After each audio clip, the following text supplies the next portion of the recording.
Thane police आयुक्त क्षेत्रातील भक्तांच्या घरी आलेल्या सुमारे 45,000 श्रीमूर्तींची मनोभावे सेवा केल्यानंतर काल गणेश भक्तांनी आपल्या गणरायाला भावपूर्ण निरोप दिला। यावेळी वरुणराजांना देखील हजेरी लावली। वाजत गाजत टाळ मृदुंगांच्या आणि बँजोच्या तालावर नाचत गुलाल उधळत गणपती बाप्पाचं ठाण्यातील कृत्रिम तलावात विधिवत पूजा अर्चा करून विसर्जन करण्यात आलं। ठाणे महानगरपालिकेनं 134 ठिकाणी कृत्रिम तलावाची निर्मिती केली आहे। या तलावातच बाप्पांच्या मूर्तीचं विसर्जन करण्याचं आवाहन महापालिकेनं ठाणेकरांना केलं होतं। त्याला देखील नागरिकांनी चांगला प्रतिसाद दिला। तलावपाळी, उपवन, वागळे येथील रायलादेवी तलाव, पूर्व भागातील कृत्रिम तलाव, गायमुख, कोलशेत, कळवा, मुंब्राखाडी, रेतीबंदर, कळवा तलाव आदी कृत्रिम विसर्जन केंद्रांवर भक्तांनी गर्दी केली होती। विसर्जन केंद्रांवर ठाणेकरांना कोणत्याही प्रकारची अडचण भासू नये यासाठी महापालिकेनं चोख व्यवस्थाही केली होती। त्याचबरोबर पोलिसांचा देखील चोख बंदोबस्त ठेवण्यात आला होता। होमगार्ड आणि महाविद्यालयातील विद्यार्थी, सामाजिक संस्थांचे कार्यकर्ते विसर्जनस्थळी ठाणेकरांना मार्गदर्शन करत होते। महापालिकेनं मूर्ती स्वीकार केंद्र देखील उभारली होती। ठाणे पोलीस आयुक्तालय परिसरातील ठाणे, भिवंडी, कल्याण, डोंबिवली आणि अंबरनाथ या सर्व भागात पोलिसांनी चोख बंदोबस्त ठेवला होता।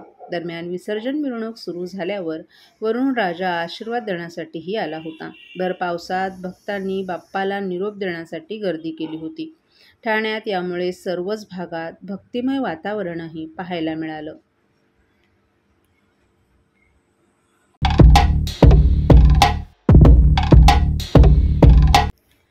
ठाण्यात बुधवारी मोठ्या उत्साहात आणि भक्तिमय वातावरणात लाडक्या गणपती बाप्पाचा आगमन सोहळा सर्वत्र पार पडला। दरम्यान लाडक्या बाप्पासाठी अनेक ठाणेकर वासियांनी विविध प्रकारचे देखावे साकारले असून ठाण्यातील एका शाळेत जाणाऱ्या चिमुकल्यानं जागतिक वारसा यादीत नोंदवल्या गेलेल्या महाराष्ट्रातील किल्ल्यांचा देखावा घरगुती लाडक्या बाप्पासाठी साकारलाय। महाराष्ट्रातील 12 किल्ल्यांना नुकताच जागतिक वारसा यादीत समाविष्ट करण्यात आलं असून महाराष्ट्रातील नागरिकांनी याबाबत अभिमान व्यक्त केलाय। ठाण्यातील नौपाडा येथील सरस्वती सेकंडरी शाळेत शिकणारा कार्तिक निलेश मंडलिक या विद्यार्थ्यानं जागतिक वारसा यादीत समाविष्ट करण्यात आलेल्या महाराष्ट्रातील 12 किल्ल्यांची माहिती देणारा आकर्षक देखावा घरगुती लाडक्या बाप्पासाठी साकारलाय। या देखाव्याचं सर्वत्र कौतुक होत असून या देखाव्यात 12 किल्ल्यांचं चित्रच नाही तर त्यांची माहिती देखील देण्यात आली आहे। हा देखावा बनवण्यासाठी 5 ते 6 दिवस लागले असल्याचं कार्तिक मंडलिक यानं सांगितलं।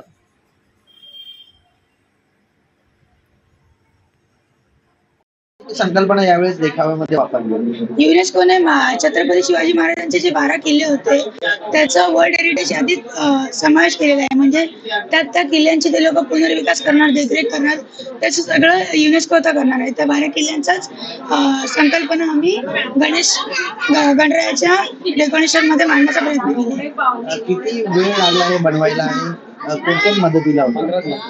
घरातले सर्वजण मदतीला होते आणि नाही म्हटलं तरी 5-6 दिवस लागले। सर्व नागरिकांना आवाहन करण्यात येत आहे की सध्या डासांमार्फत पसरणाऱ्या डेंग्यू या आजाराचा प्रसार रोखण्यासाठी प्रत्येकाने पुढील प्रमाणे कार्यवाही करावी। डेंग्यू आजार एडिस इजिप्ती हा डास चावल्याने होतो। या डासांची पैदास साचलेल्या किंवा साचवलेल्या स्वच्छ पाण्यामध्ये होते। 8 दिवसांपेक्षा जास्त दिवस पाणी उघडे व साचून राहिल्यास त्यात डास अंडी घालतात। अंड्यांच्या अळ्या तयार होऊन पुढे डास तयार होतात। यासाठी आपल्या घरातील पाणी साठे उदाहरणार्थ बॅरल्स, पिंपे, टाक्या, हौद, रांजणे इत्यादी दर आठवड्याला रिकामे करून घासून पुसून कोरडे करून पुन्हा भरावे। 1 दिवस कोरडा दिवस म्हणून पाळावा। पाणी साठ्यांना घट्ट झाकणे बसवावीत किंवा जुनी साडी, चादर, धोतर यांनी बांधून झाकून ठेवावीत, म्हणजे डास त्यात जाऊन अंडी घालणार नाहीत। घराच्या गच्चीवर, आजूबाजूला, अंगणात कोठेही पाणी साचू देऊ नये। भंगार सामान उघड्यावर टाकू नये, उदाहरणार्थ टायर्स, प्लास्टिक सामान, कुंड्या, टाकाऊ वस्तू इत्यादी। अशा सामानात पावसाचे पाणी साठून त्यात डेंग्यूच्या डासांची पैदास होते। घरातील कूलर्स, फ्रीजच्या पाठीमागील ट्रे हे देखील वेळोवेळी कोरडे करावेत. लक्षात ठेवा, नुसत्या फवारणीने डास घनता कमी होत नाही, तर त्यासाठी डास पैदास ठिकाणे नष्ट करणे ही आपल्या सर्वांची जबाबदारी आहे. कोणताही ताप अंगावर न काढता जवळच्या शासकीय रुग्णालयात मोफत औषधोपचार घ्या. अशा प्रकारे नागरिकांनी सहकार्य केल्यास डेंग्यूचा प्रसार रोखणे सहज शक्य आहे.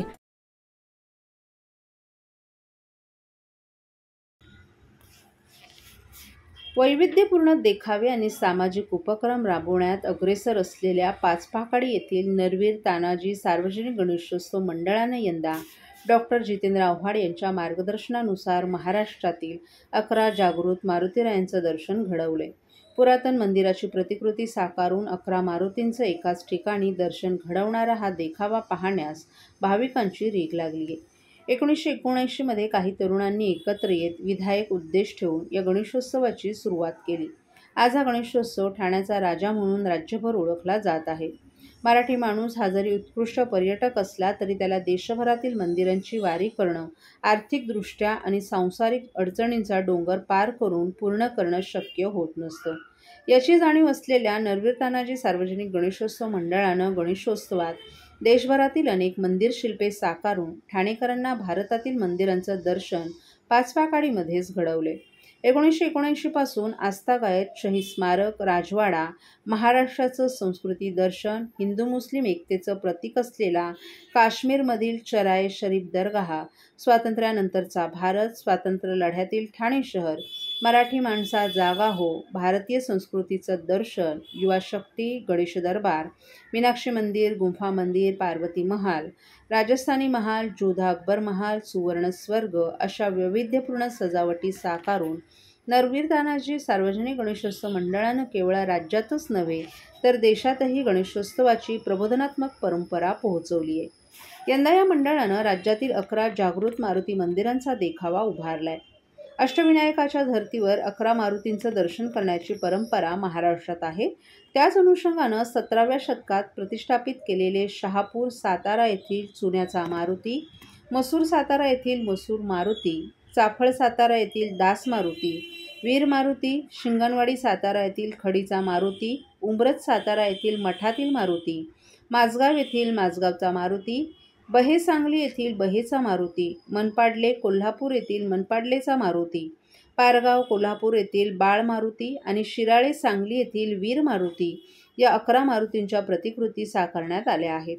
त्यासाठी 4 विशाल स्तंभांवर फायबर, लाकूड आणि नैसर्गिक रंग यांचा वापर करून 61 बाय 20 फूट आकारमानाची दगडी भिंत भासावी असे 15 फूट उंचीचं मंदिर उभारण्यात आलं आहे.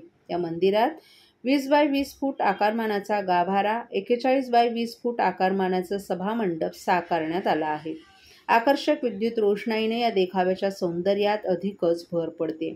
या मंदिराची सजावट मंदार मोहन गोळे यांनी केली आहे. नरवीर तानाजी सार्वजनिक गणेशोत्सव मंडळ प्रमुख सल्लागार आणि मार्गदर्शक डॉक्टर जितेंद्र आव्हाड यांच्या मार्गदर्शनानुसार सल्लागार मनोज प्रधान यांच्या पुढाकाराने अध्यक्ष संदीप पवार, उपाध्यक्ष संदेश प्रभू, सरचिटणीस रमेश चौधरी, कार्याध्यक्ष प्रदीप कांबळे, खजिनदार दीपक भंगरत यांच्यासह शेकडो सदस्य गणरायाच्या सेवेसाठी अहोरात्र परिश्रम घेत आहेत.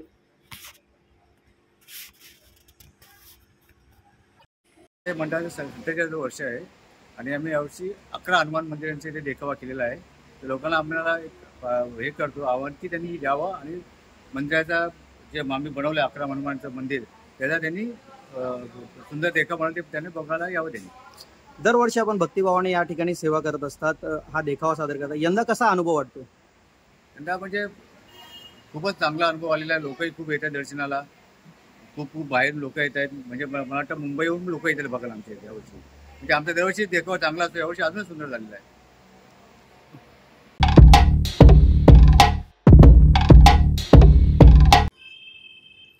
यंदा ठाणे महानगरपालिकेची पर्यावरणपूरक गणेशोत्सवाची संकल्पना फसली आहे. शहरभर लाखो रुपयांमध्ये कृत्रिम विसर्जन तलाव उभारले गेले, परंतु भाविकांनी त्याकडे प्रतिसाद दिला नाही. अनेकांनी थेट खाडीतच मूर्ती विसर्जन केलं. परिणामी कोट्यावधींच्या निधीचा अपव्यय झाला आणि खाड्यांचंही प्रदूषण वाढले. महापालिकेच्या मोहिमेवर गंभीर प्रश्नचिन्ह उभं राहिले. ठाणे महापालिकेच्या वरवरच्या पर्यावरण उपक्रमांमुळे केवळ फोटो सेशन होत असलं तरी ठाणेकरांच्या श्रद्धास्थानी असलेल्या बाप्पाच्या मूर्ती अखेर प्रदूषणाच्या लाटेतच बुडत आहेत. POP सारख्या घातक मूर्ती पाण्यात मिसळून जैवविविधता उद्ध्वस्त करत आहेत. या प्रदूषणाचा सर्वाधिक फटका स्थानिक कोळी समाजाला बसत आहे. एकेकाळी मासेमारीतून संसार फुलवणारे कोळी आता पोटाची खळगी भरण्यासाठी संघर्ष करतायत. त्यांच्या जीवनावर या विसर्जनामुळे गंडांतर येत आहे.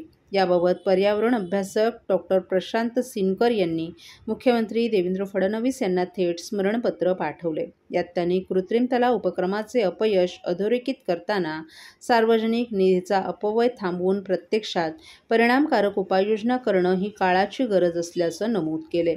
फक्त पत्रकं, जाहिराती आणि ढोलताशा यावर पैसे उधळून जनतेची दिशाभूल करणं बंद झालं पाहिजे. खाड्यांमधील विसर्जन रोखण्यासाठी कठोर कायदे, जनजागृती आणि व्यवहार्य उपाय हवेत. अन्यथा पर्यावरणपूरक गणेशोत्सव ही केवळ कागदी घोषणा राहील, असंही त्यांनी नमूद केलंय. ॲक्शन. कृत्रिम तलावाविषयी आपण काय सांगाल? नमस्कार, मी डॉक्टर प्रशांत रवींद्र सिनकर, ठाण्यामध्ये पर्यावरण अभ्यासक तसंच एक पत्रकार म्हणून काम करत आहे. गेल्या काही वर्षांपासून ठाणे शहरात ठाणे महापालिकेच्या वतीने कृत्रिम तलाव ही योजना राबवली जात आहे. नक्कीच ही कृत्रिम तलाव योजना नागरिकांच्या दृष्टीने किंवा विसर्जना दृष्टीने खूप सोयीस्कर पडते आहे. कारण लोकांना या तलावात मूर्ती विसर्जन करणं खूप सोयीचं होतं आहे. मात्र गेल्या काही वर्षांमध्ये आत्ता जर एकंदरीत विचार करता कृत्रिम तलावाला म्हणावा तसा भाविकांनी किंवा ठाणेकरांनी फारसा प्रतिसाद दिलेला नसल्याचं आढळून आलेलं आहे. कृत्रिम तलावात विसर्जन करण्यापेक्षा ठाणे खाडीत हे विसर्जन मोठ्या प्रमाणात होत असल्याचं अनेक वेळा दिसून उघड झालेलं आहे. ठाणे म्हणजे उदाहरणार्थ द्यायचं झालं तर कोपरी विसर्जन घाटावर काल जवळजवळ 450हून अधिक गणेश मूर्तींचं विसर्जन खाडीमध्ये झालेलं आहे.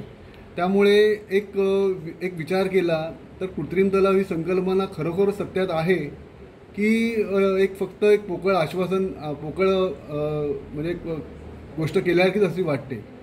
ठाणे महापालिकेने जवळजवळ लाखो रुपये खर्च करून या ठिकाणी कृत्रिम तलाव उभे केले आहेत. मात्र नागरिकांचा म्हणावा तसा प्रतिसाद मिळत नाही आहे. या संदर्भात मी नुकतंच मुख्यमंत्री देवेंद्र फडणवीस साहेबांना एक निवेदन दिलेलं आहे की ह्या कृत्रिम तलावाचं नक्की चांगल्या पद्धतीने कसं करता येईल याचा विचार करून एक ठोस निर्णय उपाययोजना करून ठाणेकरांसाठी एक चांगली सोयी सुविधा उपलब्ध करावी.